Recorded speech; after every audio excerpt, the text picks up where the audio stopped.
Picture a tiny, intricate factory built in each one of your cells. Each factory is responsible for making proteins. These proteins shape your muscles, heal your wounds, and keep you alive. Protein synthesis is a biological process that is essential for nearly every cellular function. Without it, the body cannot grow, repair tissue, or produce hormones, as well as maintain function. It is also involved in countless actions such as muscle contraction to immune support. As a student in AP Biology this year, I have studied the intricate details of the protein synthesis process. This includes DNA to RNA and RNA to protein.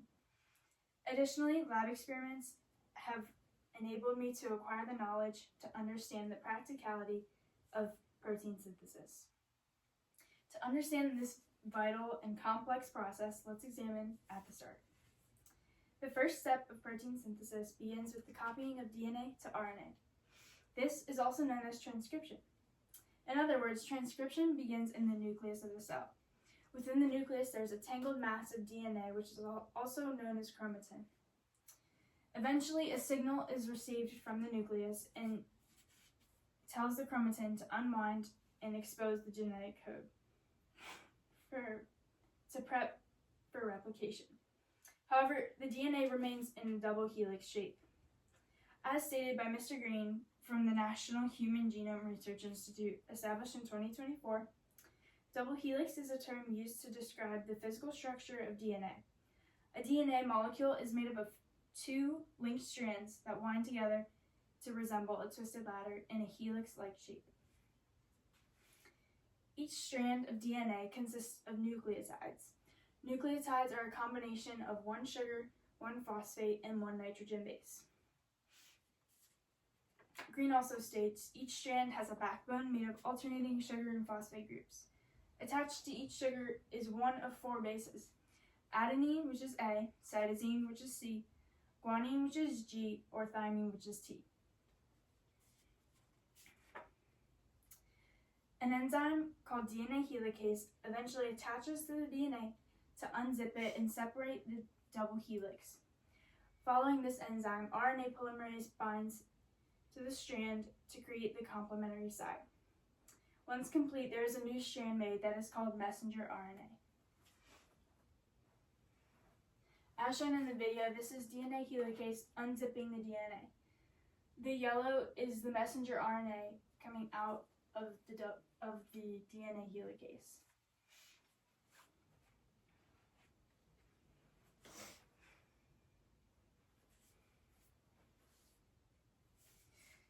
The next step in protein synthesis is converting the messenger RNA to proteins. This process overall is called translation. Beginning with the new strand that is transcripted, the messenger RNA, it locates a ribosome within the cytoplasm. The ribosome then binds to the start of the messenger RNA sequence, and there are letters on the messenger RNA that are called codons. There's a codon that is start, which tells the ribosome where to bind. Another molecule called transfer RNA attaches and with the same anticodon and carries an amino acid with it. Each transfer RNA carries that specific amino acid to create a polypeptide chain.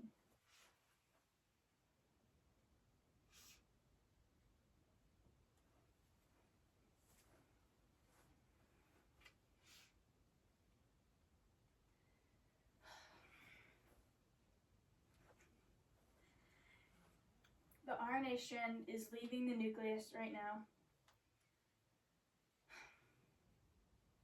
And eventually we'll find a ribosome. This is the cytoplasm of the cell. The messenger RNA is right here, and that is the ribosome, and it binds to the start of the messenger RNA. These are all codons. And then these green little strips are called the transfer RNA, which each have an amino acid located on the very tip, the little red pieces.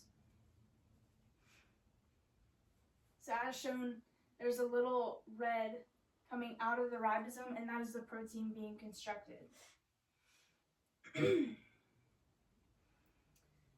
So there's your amino acid, and this is the transfer RNA.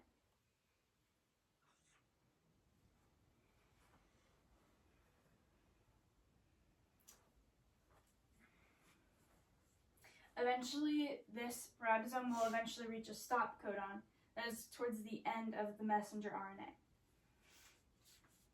In an article titled From RNA to Protein by Bruce Alberts, published in 2002, he states when a stop codon is encountered, the ribosome releases its finished protein.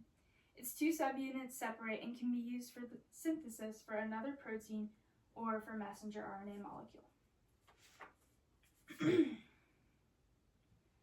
Once the polypeptide chain detaches from the ribosome, it is then folded in many different ways to create a functional protein.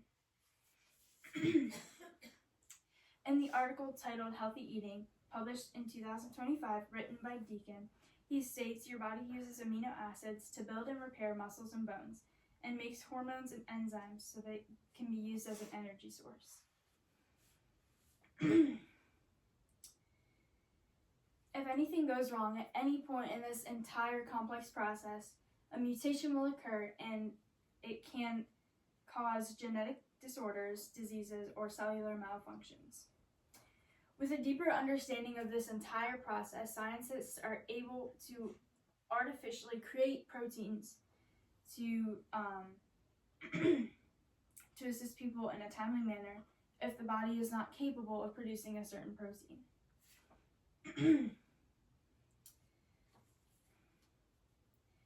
After examining this detailed process of transcription and translation, as well as the critical role of protein synthesis, we can conclude by summarizing its overall significance. Protein synthesis is a fundamental biological process. It is composed of transcription and translation.